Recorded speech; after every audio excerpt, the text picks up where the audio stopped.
Hey everyone, what's going on? And today we're going to be playing King's Forge. This is a game we've played a long time It ago. has been a while. Yeah. So, But today we're playing with an expansion we've never played with before. We haven't played with any of the expansion content we have, but today we're going to be adding the Queen's Jubilee nice. to our game as well, which is supposed to be a little bit more, maybe not cutthroat, but a little bit more competitive. So that should be interesting. Okay. I hear you have some flavor text for us. I do have some flavor text. Let's do some flavor text before we get into a little showing of the board. Okay, this is a royal decree. Crafters are wanted. Hear ye, at last Vespers, King Alphonse Cedricson III was regrettably forced to behead his King's Forge due to the crafters' annoying affinity for flatulence puns. Therefore, this royal decree announces a job opening for the court position of King's Forge. This job comes with a base salary of 1,150 gold and covers both health and dental. An added life insurance policy is also suggested for those applicants with families or bad manners. To apply for the position, craft 4 of the items on the King's Craft list. The first subject to do so will be welcomed as the King's new forge to the court of His Royal Majesty, King Alphonse Cedricson III. Ooh. And then we show you. So these are the same publisher that made Everdell. the game that I shall not speak of. Interestingly enough. Yeah. Yeah. Yeah. No giant pieces that might or might not be, well, you know. actually, I mean, the first player token. Okay, here but is the kinda first- extra too. Well, the first player token Cool. In might this be case, extra, but I mean, see if it'll focus. There we go. But yeah, it's ridiculous. it should be kind of fun. I'm excited. We have, like I said, we have not tried any of the expansion content yet, and we have 3 of the 5 expansions for it, I think. So we're gonna try out the Queen's Jubilee today, and then we also have apprentices, and Glassworks. So maybe in the future we'll try those out. There's a couple of And expansions we don't have. We're talking about getting one from somebody. Yeah, so I we're in found one cahoots. online. The gold expansion for $20 is on the BGG marketplace right now. So I reached out to the seller and we'll see if they're interested in making a sale for that item. There's one other one, I think it's called the Masterworks. It was on a Kickstarter in 2018, late 2018. And it hasn't even made its way into backers' hands yet. So that one's not quite available, but we may be able to get it through some third parties. Third party or something like But that. yeah, so what you're basically trying to do is get the right. You're trying to make dice because you start out with just the old black dice, steel dice, and then you have to rope up to like emerald dice, and then like fire, some kind of grave die. Basically, there's like Cemetery. there's basically like some There's actually a list in here of what everything is. yeah, but you're basically supposed to build up so you can start creating the cards that There come it out. is. There's beautiful artwork in this game, like really love it. And this is Excuse me. basically what we focus. Bit my tongue. Oh no, you bit your tongue. Bit No. my tongue. So this is basically what everything's called, and you know, metal goes into wood, which is kind of weird, but okay. But yeah, the cemetery and the library one are the harder ones. But yeah, it's an interesting game of crafting and deciding what you want to do or not want to do, because you gotta, you know, pick one of these to do the cards action, or you go ahead and use one of those cards to do one of these other actions while you're, you know, upgrading your dice and then going to the crafting phase and creating these beautiful crafted items. But yeah, so we'll definitely see what we've got going on in King's Forge, and we'll come back about mid-game and tell y'all a little bit more about, you know, reminiscing about King's Forge. So yeah, talk to y'all in a bit. Hey Sarah, how's it going? Is it going well? I I see we made it to the halfway point, and Yep, we're midway through. so you have to get 6. Six Of of these? yeah, one player has to get 6. She has I 3. currently have 3. You currently have 2. I have 2. So I'm not doing so well. I'm behind. You stole one from me the first round. I was did like, steal oh, one from you. It was shiny, So- and I wanted it. it was nice. It was a nice thing. But yeah. So what do you think halfway through the game? Do you It's good. Yeah, it's been a while since we've played, and we've never played with the expansion that we're playing with. It's a fun game. It's simpler than I remembered it being, which makes sense. A few games that we've revisited after we've been playing for several years have been a lot simpler than I recalled them to be in my mind initially. When you're just starting to learn how to play, we're playing things like, Settlers of Catan and Ticket to Ride and things like that. So games like Dead of Winter or King's Forge seemed like these huge, really complex games, and they're not. Even on Her Majesty's Service, when we played that again, we were like, "Whoa, this is not that complicated." And what's going on here? But I mean, I'm glad it's not. I'm glad there was expansion content to make this, better. We're playing with the Queen's Jubilee, and we also have the Apprentices and the Glassworks expansion. There are 2 other expansions, one of which is already out. It's called the Gold expansion. It introduces gold as a type of item that you can craft with. And then the second expansion wrapped up on Kickstarter in late 2019, but hasn't arrived at backers' doors yet. That one is called Masterworks. We did not back it, and we don't own gold, although I've reached out to someone selling on BGG, and we'll see if we can acquire that. Yes. So yeah, we're playing with the 1 expansion. We have 2 more to discover as well. But I think I like the Queen's Jubilee. It kind of notches things up a little bit faster. So I'm always a fan of let's get into the action quicker. Yeah, definitely with just the kind of speed, because again, after learning so many games and then coming back to this one, it's just been like go, go, go, go. Yeah. And I enjoy it still. It's still a thinky dice roller. What is it? Not area control, where you put your meeples in places. Worker placement? Worker placement, there we go. It's like, a die rolling worker placement, kind of. And you also have to sometimes sacrifice your dies, but it's cool. I really like the artwork. I like how vibrant the board is, and just, the expansion artwork seems like it's always getting better, or just with the same quality of the base game.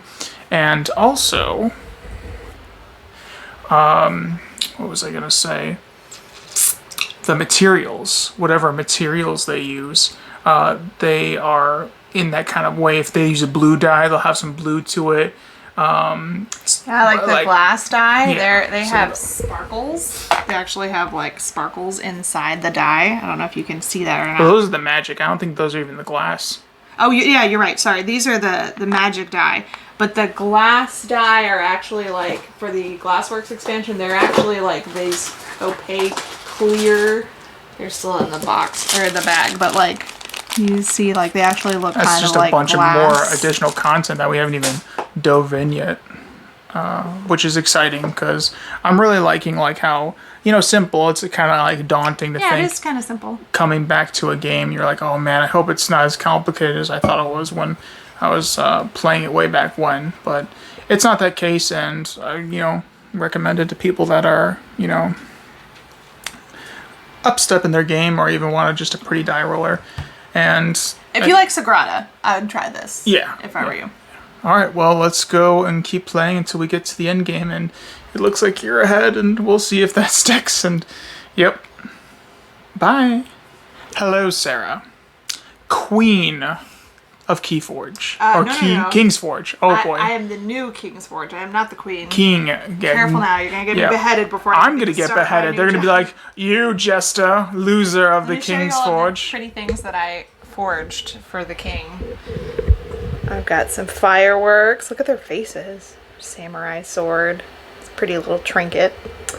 These wind chimes, I like the little bird shapes of the wind chimes.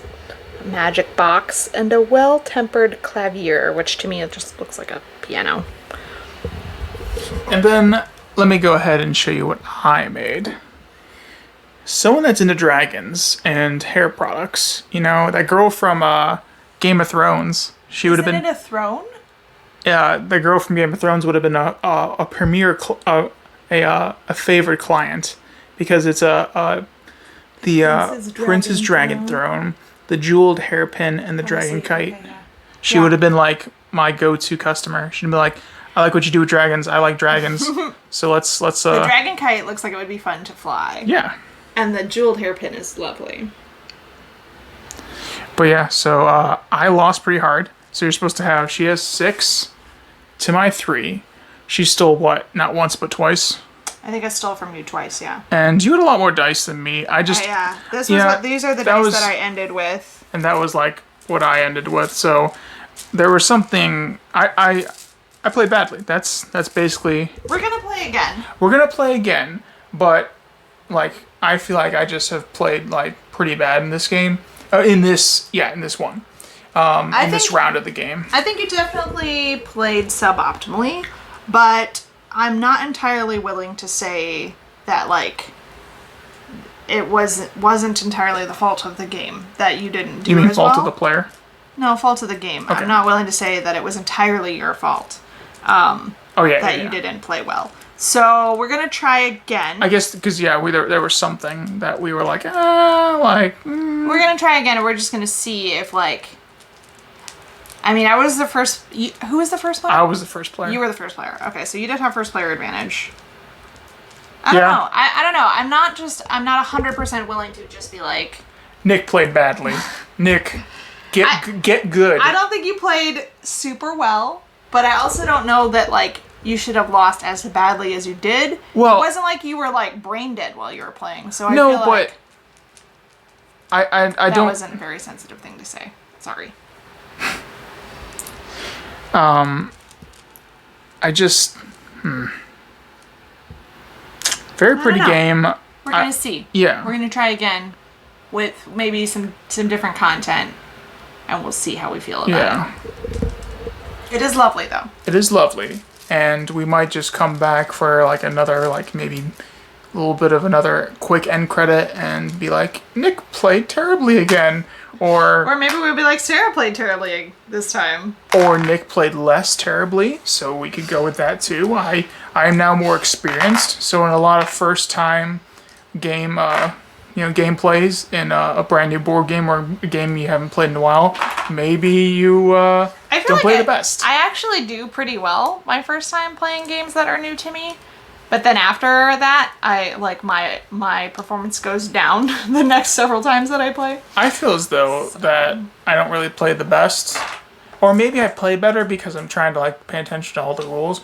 But then afterwards, like for Quacks, for example, I was just starting to mess around, just trying to figure out new strategies. And because, well, we played that a lot with your parents. So it was, yeah. I feel like my brain sort of understands the new game as I'm being taught it. My brain understands it better than like my conscious.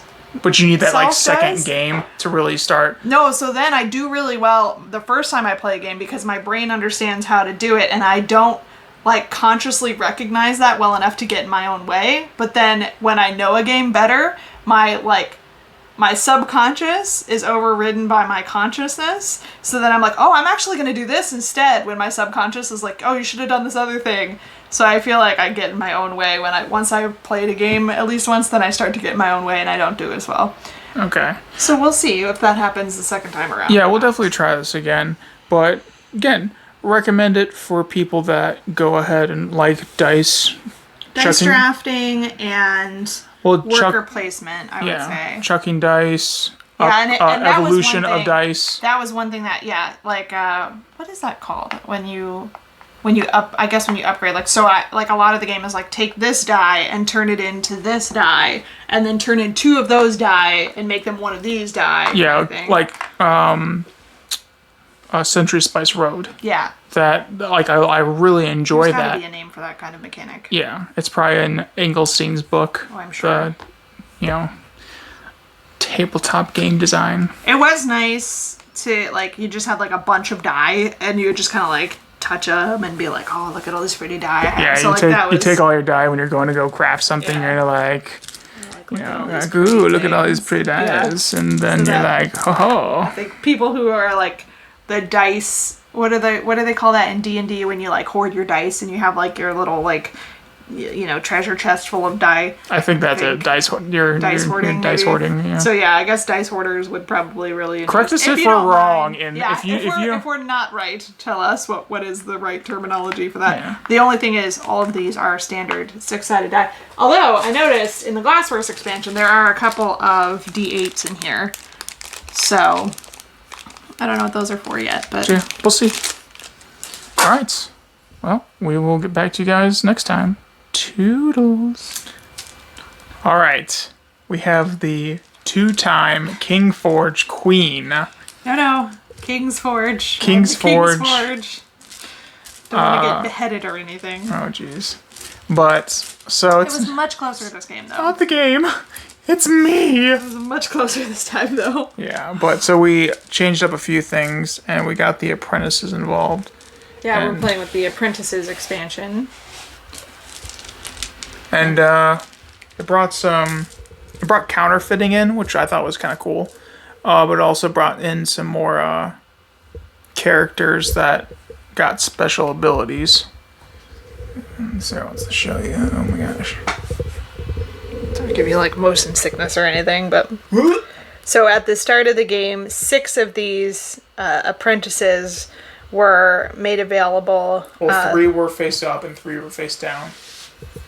and we would you could buy them on your turn by spending the requisite die over here and a card from this area over here. So on your turn, you, instead of doing something else, you would hire one of these apprentices, and then for the remainder of the game, they would give you some kind of ability. And so we started with a deck of 6, 3 of which were turned face up, and throughout the game, I acquired 3, and Nick acquired 3, and yeah. Yeah. It's pretty good. I enjoyed this. So the second time around, I did a lot better with my Yeah. with getting more dice and dealing dice when I could deal. We got some different cards that allowed you to get some free dice, which helped, and then some dice to steal other dice, which also helped. So to the final thoughts of this, of the game of King's Forge. Well, again, it's pretty. It is pretty. It's very pretty. It's fairly easy to play too. Like once you have played it through, I'd say even just like maybe 3/4 of the first game, you'll know pretty much exactly what you're doing. And the expansions weren't that hard to implement. They were pretty. The rule books are a little squishy. The rule book makes it seem way more complex than it actually was, just because of the way the rule book was written for. That's the why we have our expansion. lovely game teachers in the world. But yeah, tell me which games rule books aren't squishy in the comments. Yeah, go ahead. Yeah, tell me if there's a very Go ahead. well written rule book out there somewhere. Yeah, tell us if there's a very well written rule book and who needs to be recognized for the best rule books written, because we need them. We need them all the time. I felt like the base game rule book was pretty well written, but this Apprentices one was a little not. more rough. Yeah. This is the only expansion that we have that we haven't played with yet. So maybe we'll try that sometime. Okay. Yeah. All right. So that was, again, King's Forged With by the Game Apprentices Salute. edition. With the Apprentices edition, and we played the Queen's We played Queen's Jubilee. Queen's in the Jubilee last as well game. in the last game.